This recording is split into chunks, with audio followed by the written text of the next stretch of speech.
Les Power Girls, bienvenue sur la chaîne qui vous pousse à réaliser tous vos rêves, même les plus fous, et surtout les plus fous. Alors, nous en sommes au jour 5 du challenge magique. Et aujourd'hui, j'ai pris mes petites notes avec moi. Ça ne veut pas dire que la vidéo va forcément durer 3 heures, mais au moins, je sais quoi dire. Je commence pas dans le flou, je commence en sachant quoi vous dire, ça change. Alors, donc... Parmi mes réalisations magiques... Non, je ne vous ai pas donné mon mantra. Donc, mon mantra du jour, c'est « Je crée de la magie à chaque instant ». Voilà. J'en ai pas vraiment créé à chaque instant, mais voilà, on comprend l'idée. Donc, alors, parmi mes réalisations magiques d'aujourd'hui, il y en a une qui est assez importante, l'air de rien. C'est que, en fait, les gens n'en ont pas rien à foutre de ce que je dis. C'est toujours un truc qui me complexe, qui me bloque, qui me syndrome de l'imposteur et tout ce que vous voulez.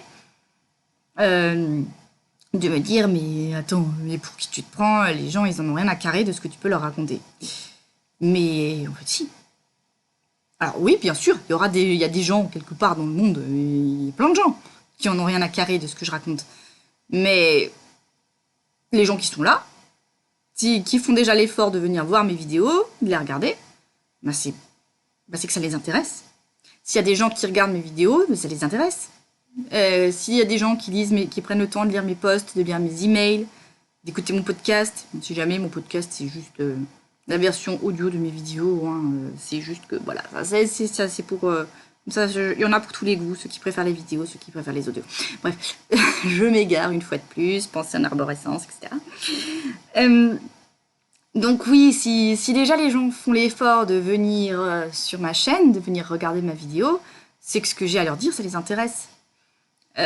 Voilà, ils ont envie de savoir ce que j'ai à leur dire, ils ont envie d'écouter ce que j'ai à leur partager, ils ont envie de passer un bon moment, de lâcher prise, parce que là, du lâcher prise, sur ma chaîne, il y a que ça, hein. Moi, je lâche complètement prise sur la perfection et tout, sur tout ce qui me freinait, ce qui me bloquait pour faire des vidéos. Voilà, c'est le lâcher prise total. C'est la sortie de zone de confort totale. Et je sais qu'il y a des gens qui viennent là parce que vous, enfin, les gens, vous, parce que vous êtes là, hein, donc vous, parce que vous aimez ça.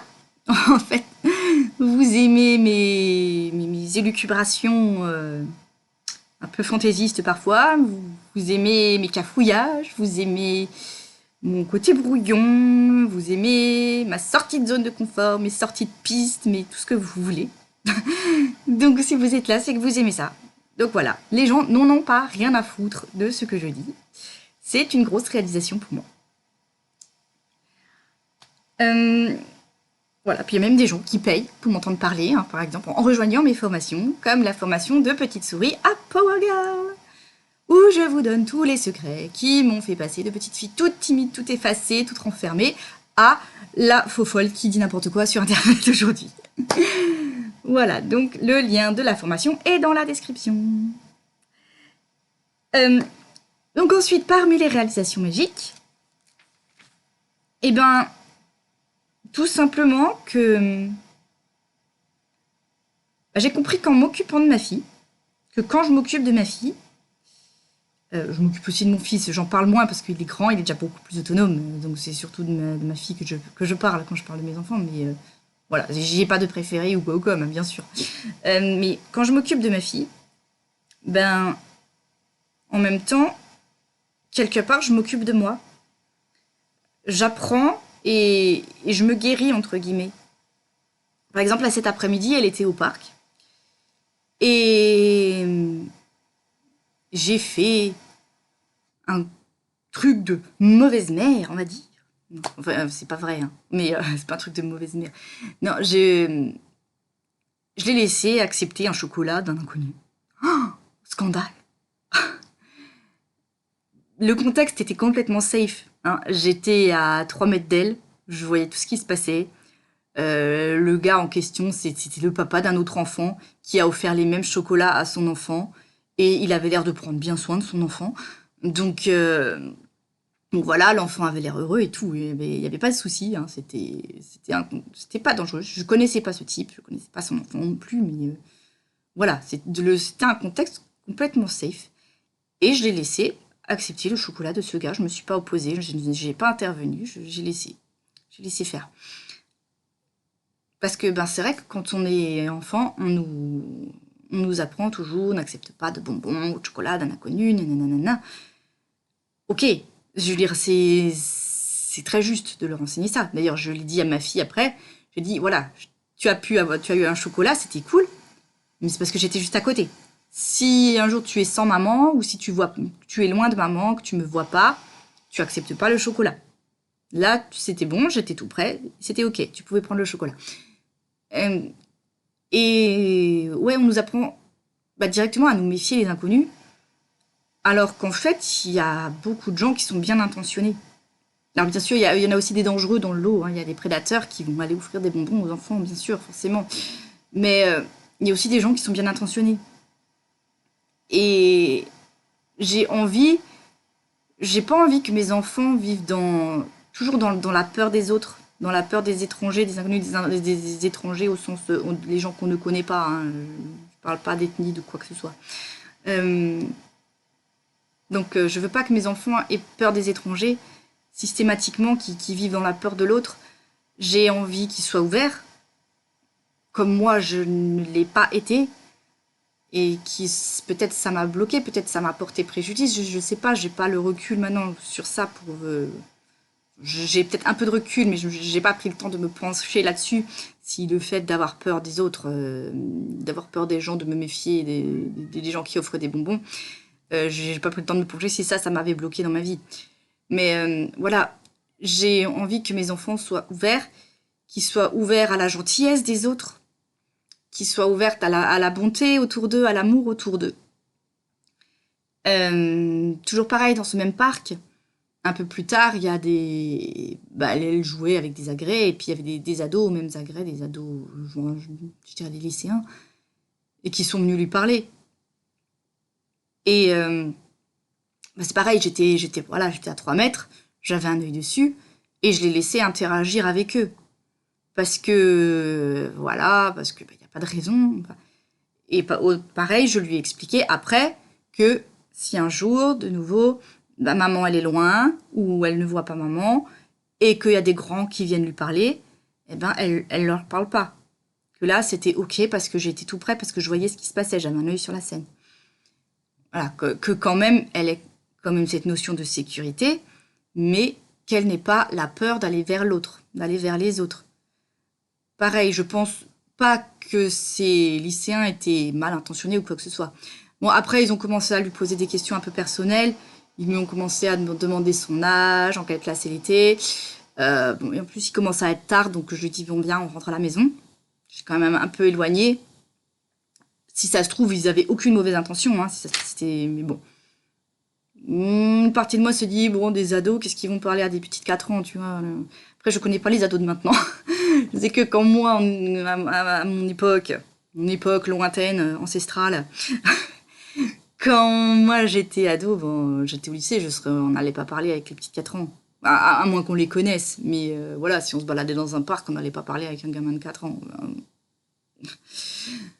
Bref, non, mais là, je sais que ma fille est mignonne et très chou. Et c'est pas seulement mon point de vue subjectif de maman, hein, c'est que elle a tendance à attirer les regards vers elle. Elle attire beaucoup le regard des gens parce qu'elle est très très chou. Donc peut-être que voilà, c'est simplement parce qu'elle était chou qu'ils sont venus lui parler. Mais bon, voilà. Dans le doute, j'ai quand même coupé court, mais ça se trouve, ils étaient très bien mentionnés. Et je l'ai quand même laissé interagir avec eux, parce que j'ai pas envie qu'elle ait peur des plus grands ou quoi que ce soit. Donc voilà, en m'occupant de ma fille, donc je disais, ça me permet de me guérir, donc entre guillemets, d'apprendre des choses. Peut-être c'est des choses sur moi que je vais travailler par la suite. Peut-être que je vais revenir dessus, voilà. Peut-être qu'il me faudra encore un peu de temps avant de revenir là-dessus, je sais pas. Mais enfin voilà, c'est déjà 2 bons points que je retiens de cette journée. Donc que les gens s'intéressent à ce que je dis et que m'occuper de ma fille peut me permettre de grandir, mais pas dans le sens, pas en tant que parent, en tant que personne, et de travailler sur mes propres blessures, sur mes propres croyances limitantes et mes blocages. Et une dernière petite réalisation magique, c'est que une des filles du groupe, du groupe au sein duquel je fais avec lequel je fais je vais y arriver. Une des filles du groupe avec lequel je fais ce challenge magique, a annoncé dans le groupe justement qu'elle avait lancé sa chaîne YouTube et que c'était grâce à moi, c'était de voir mes vidéos qui l'avaient inspirée et puis qui l'avait incité à franchir le pas, qui l'avait aidé à faire cette dernière étape, là, à passer le cap et puis à lancer sa chaîne. Donc ça m'a fait super plaisir parce que c'est pour ça aussi que je fais mes vidéos. Hein, j'ai fait mes vidéos, mes posts Instagram, mes formations, tout ça. C'est pour vous inspirer et vous pousser vers la réalisation de vos rêves. Vous pousser vers ce qui vous botte, ce qui vous fait vibrer, ce qui vous apporte du plaisir. Je suis là pour vous donner envie de le faire, pas juste d'en rêver dans votre journal, ou d'en rêver la nuit, d'en rêver dans vos rêves éveillés, mais de vous lancer, d'oser. Parce que si moi j'ai pu oser, moi qui étais la fille la plus trouillarde du monde, moi j'ai pu oser le faire. J'étais une fille pleine de blocages. J'ai été élevée dans une famille où non, mais surtout pas sortir des clous, c'est surtout, faut pas faire ça. Surtout, rentre bien dans les clous. Surtout, ne dépasse pas du cadre. Et voilà, le monde dehors est dangereux, les autres se moquent, les autres sont méchants, les autres te veulent du mal. Je vais peut-être un peu loin, mais vous saisissez l'idée. Après, c'est ce que mon cerveau a intégré. Hein. Après, les autres me veulent du mal, et entre autres par le harcèlement scolaire que j'ai subi. Je mets des guillemets parce que par rapport aux formes de harcèlement que peuvent subir certains ados aujourd'hui, moi, c'était rien. C'était beaucoup. Pour moi, à l'époque, c'était beaucoup parce que j'en ai vraiment souffert. Mais voilà, j'ai même un syndrome de l'imposteur en tant que victime. Non, mais c'est hallucinant. non, mais j'en rigole, mais c'est vrai qu'à l'époque, j'en ai souffert. J'en ai souffert de ces moqueries. Et ça m'a énormément bloquée. Et je fais encore des rêves en rapport avec ça aujourd'hui. Et je rêve pas que je me fais harceler, mais je revois certaines personnes, je revis ma blessure du rejet, plutôt. C'est pas, voilà, je rêve pas de quand je m'étais fait harceler de ces époques-là, mais je revis, en rêve, je revis ma blessure du rejet encore et encore et encore. Et je pense que quelque part, c'est mon cerveau qui dégueule. qui dégueule toutes ces croyances limitantes. Hein, j'ai pas d'autres mots. Enfin, qui vomit. De toute façon, je suis pas monétisée, alors je peux dire ce que je veux. C'est mon cerveau qui est en train de se purifier, de se détoxifier, et qui est en train de faire ressortir tout le caca, là. Et c'est pour ça que, en ce moment, dans mes rêves, je revis encore et encore et encore ma blessure du rejet. Et voilà, enfin, je pense que cette blessure du rejet, enfin, je l'aurais peut-être eu à un autre moment, mais je l'aurais peut-être vécu différemment si j'avais pas été constamment dans la peur aussi de... Enfin, non, c'est pas ce que je voulais dire. Je m'embrouille moi-même, voilà. Tellement mon cerveau part dans tous les sens. Non, ce que je voulais dire, c'est que cette blessure du rejet a encore alimenté cette peur de l'autre.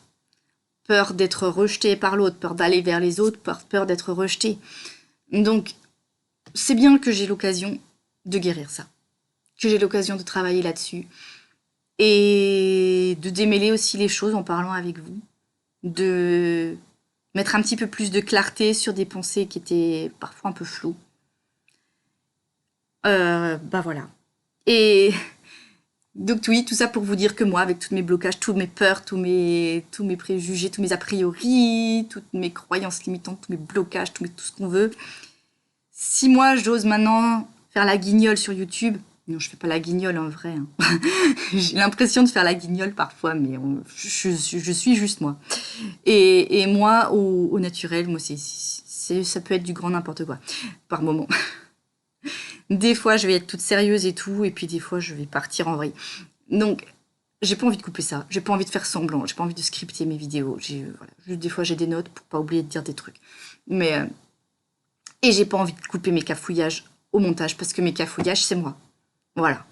Mes balbutiements, mes tics de langage, mais voilà, parce que tout ce que vous voulez, tous les petits défauts, je crois que je vais me postillonner, désolée. Vous êtes protégés par l'écran, c'est bon. Tous ces petits défauts, en fait, c'est moi. Et j'ai pas envie de le cacher, j'ai pas envie de le couper au montage, parce que j'ai pas envie de couper une partie de moi, en fait, j'ai envie de me montrer telle que je suis. Je me montre déjà assez parfaite sur les réseaux. Voilà, vous savez très bien que des fois, je fous des filtres sur mes photos. Hein, parce que, voilà. Parce que des fois... autant ma gueule au naturel, elle passe bien, ça passe encore en vidéo. Autant sur une photo, ça fait un peu moins bien. Voilà, sur les photos, on voit des fois un peu trop les défauts. Et puis, j'ai pas envie parce que... la photo, elle accentue les défauts. Et des défauts que moi, dans la glace, je vois même pas. Alors, voilà, c'est surtout pour ça. Ou si j'ai un gros bouton moche et que j'ai envie de me mettre 3 kilos de fond de teint dessus, et puis je m'écoute, voilà. C'est juste pour me donner bonne mine.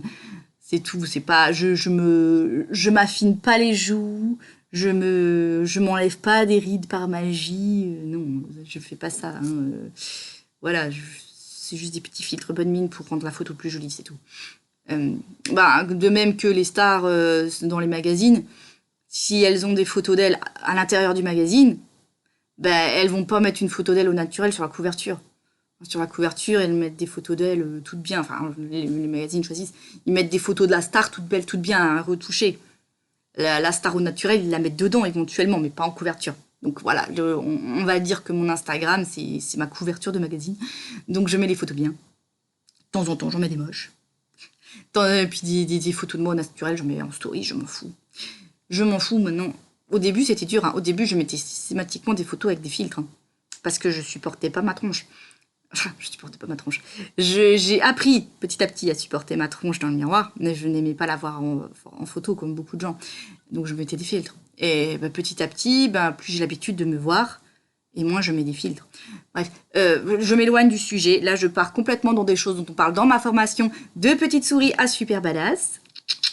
Donc, si vous vous inscrivez à la formation, vous saurez tout sur comment la photo, voilà, a permis d'améliorer mon rapport à mon image. Et donc, peut aussi vous aider à améliorer votre rapport à votre image. Vous aider à vous apprendre à vous aimer, tout simplement. Voilà. Donc voilà, encore du voilà. Vous voyez mes tics de langage, hein. J'ai dit je veux pas les couper. Parce que tout le monde dans la vraie vie, on fait des tics de langage, et on a des tics de langage, on dit n'importe quoi, on bafouille, et puis voilà. C'est normal, c'est la nature humaine, c'est tout. On est humain, on est des humains patapouf, comme dirait Laura, ma coach. Donc je viens dans mes vidéos en humaine patapouf à 100%. Et je crois que je viens de relâcher un postillon. Désolée. Sur ce... je vais juste petit récap de mes réalisations magiques du jour. Donc, les gens s'intéressent à ce que je dis. En m'occupant de ma fille, j'apprends et je me guéris. Et mes vidéos inspirent les autres à se lancer et à vivre leurs rêves. Et ça, c'est super génial parce que c'est ce que je veux. Voilà, c'est ce que je veux pour vous. Que vous osiez vous lâcher et que vous osiez réaliser vos rêves. Même les plus fous et surtout les plus fous. Parce que c'est les plus amusants. Sur ce, je vous fais plein de gros bisous. Et je vous dis... J'ai pris une voix nunuche, désolée. Je vous fais plein de gros bisous. Je vous envoie tout plein de bonnes ondes. Et je vous dis à très bientôt. Bye bye.